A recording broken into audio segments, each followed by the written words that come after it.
When it comes down to buying, selling, and minting NFTs, we think of two major networks, the Solana blockchain and the Ethereum blockchain. Both of these networks having their own pros and cons and different mechanisms behind them, we still gotta figure out which one makes the most sense to use in the year 2022. So that's exactly what we're gonna do, dive into both networks, compare the two together, and find out which one just makes sense. Like the video for good luck, comment down below for the algorithm, subscribe, or this thing's gonna show up in your bed.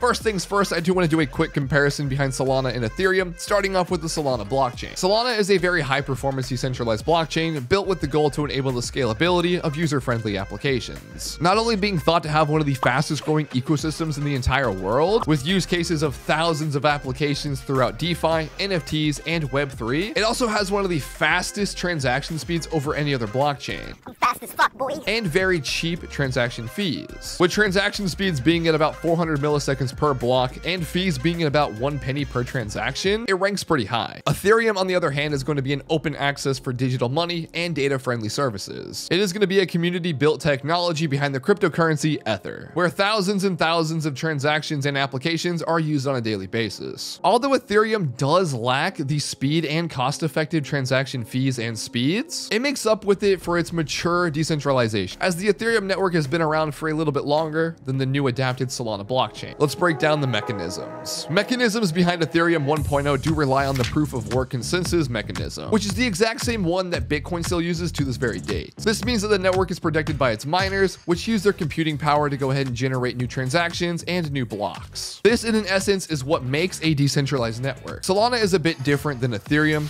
as it uses the proof of history concept. In essence, it requires a series of computing steps to determine the cryptographical time between two events. You can track each of these events by adding timestamps and adding them to transactions. This order sequence is very different, as when it comes to Bitcoin and Ethereum, transaction and timestamps aren't a thing. Let's talk about the programming languages behind both Solana and Ethereum, starting off with Ethereum. Ethereum actually uses its own custom-built Ethereum virtual machine, an EVM. Its smart contracts are written primarily in custom languages, such as Solidity, which is inspired by C++.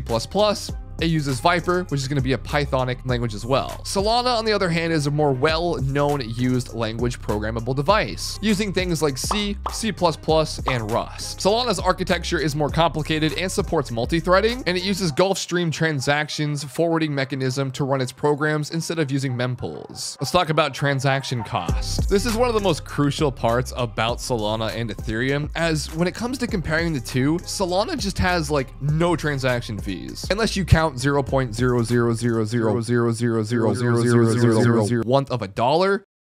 What the f? It's relatively non-existent. Ethereum, on the other hand, does use a system called Gwei. As of July 2022, the average person spent around 3 Gwei on transactions when it came down to Ethereum, which was about 10 cents, which isn't too bad. But of course, in the heat of the moment, during hype events, hype mints, new NFTs dropping, and congestion on the blockchain, you can pay a lot more Gwei to enhance the speed of your transaction through Ethereum. On the other hand, when it comes down to Solana, they use about 0.0000001/4 of a dollar per transaction. When it comes down to this, when it comes to mining blocks in use case, a Solana block usually takes about 0.4 seconds, and the block is the size of 20,000 transactions. Compared to Ethereum's block time of 13 seconds and a size of around 70 transactions, it's quite a big difference. Let's talk about transaction speed. Starting off, Solana is actually one of the fastest blockchains when it comes to processing your transactions. This is due to the network's architecture. When it comes down to Ethereum, it's more prioritized in that decentralized way, and Solana has more focus on the throughout points when it comes to building it up. Ethereum 1.0 can only handle around 30 TPS, which means transactions per second. On the other hand, Solana can currently handle up to 50,000 transactions per second.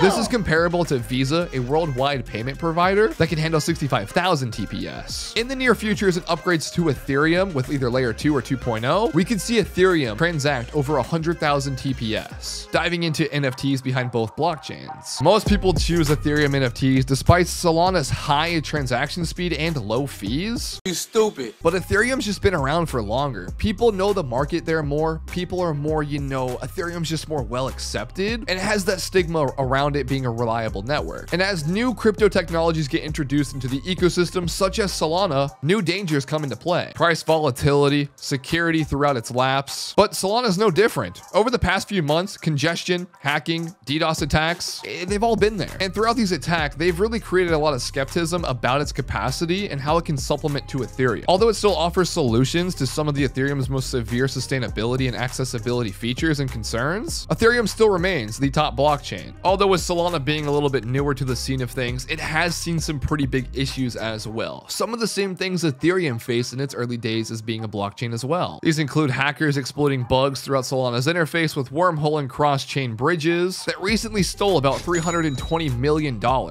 In the end, throughout the NFTs, they both have their pros and cons. Solana NFT transactions are faster and more affordable, and typical NFTs on Solana are a little bit cheaper and start off down at that lower priced range. However, Solana is still relatively new to the scene of things in the Web3 space. We might need some more time for it to prove itself to be one of the top dogs. In my opinion, I love the Solana blockchain. I'm full time on Solana. It's what I do. I'm not too big of an ETH head anymore, but there are things we do need to work out. And when it comes down to just bundling about NFTs, we still see Ethereum kind of like leading the ranks with floor prices. But just recently, a Solana project called DeGods did hit the top 5 PFP collections in all of NFT history. So hey, either way, Solana's still growing daily, Ethereum's still growing daily. There's still pros and cons behind both of these blockchains, and both are incredible. So let's talk about some pros and cons and wrap this up. Ethereum advantages and disadvantages. Ethereum has some huge advantages like smart contracts networks in its existence, hosting some of the most known tokens and NFTs. First mover advantage, pending move to ETH 2.0 will increase this efficiency as well. However, on the disadvantage side of things, network congestion due to high volume, high gas prices, and one layer system, ETH development at the moment is just inefficient and hard to peer review. Sole advantages and disadvantages. Fast and cheap transaction processing power, powered by a less consuming POS and POH, can be programmed in typical coding languages that are learned, and it's still new. Disadvantages behind Solana as a full network, not just NFTs. It's a much smaller network. It requires more expensive specialized hardware to mine. It does lack the support of native crypto experts as it's still new. It needs to be more learned about. Things need to be settled and figured out. And that's why I think crypto is just a huge wave in the Web3 space. Anything can be changed, things can be added, and overall it's a huge community out there that's still being evolved every single day. So let me know your thoughts down below. Hopefully you guys learned something about either of these blockchains, or maybe you got interested in learning more about one or the other, and leave your comments and thoughts down below. Thanks for watching. I'll see you guys later. And let me know,